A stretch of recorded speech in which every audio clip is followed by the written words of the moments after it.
Well, hello, this is B&D for the Fishing Gardeners. So, we're going to go ahead and take this dwarf red lady papaya right here.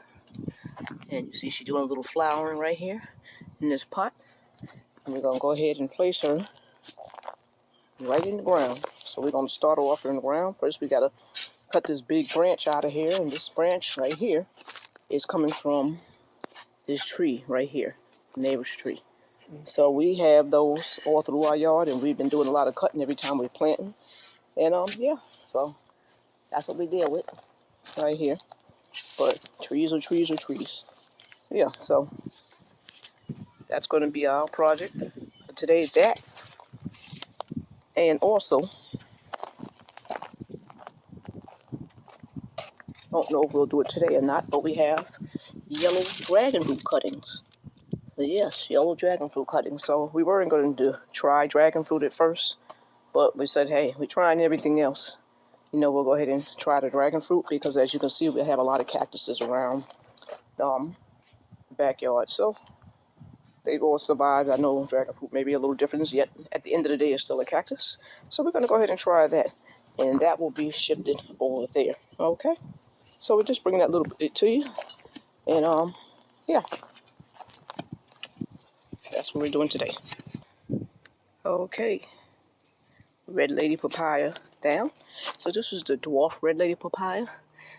We had a red lady papaya before, and she's the one who fell over and gave us like almost about 100 papayas.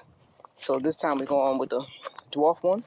We'll see how big she gets, but we'll be ready if she does get big to go ahead and stake her. So that is her new home, and that's where she's at.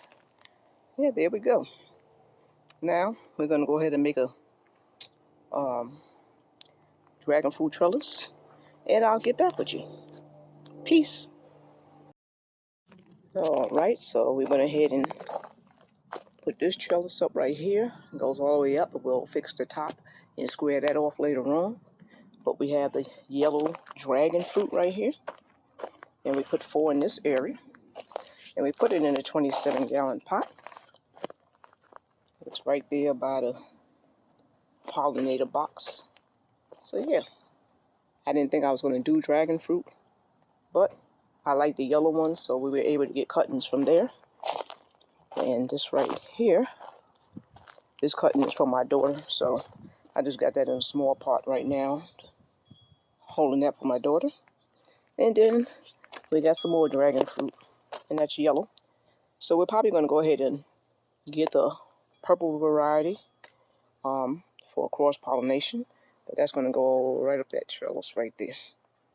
Yeah, so it's just 2 in there, but I'll probably my husband will probably put another stick right there, bring it up to this trellis, and we'll put 2 there. So yeah, that's what we was working on today in the garden. Those were our additions. So we lost a few, and we just replaced it with something else. That's it. I don't have as many trees as I had before, but still got a good amount of trees. So we have the dragon fruit. That's a new addition. And we have the dwarf red lady papaya right here in the ground. Okay. So there we go. Hoping you're having a blessed day. Goodbye.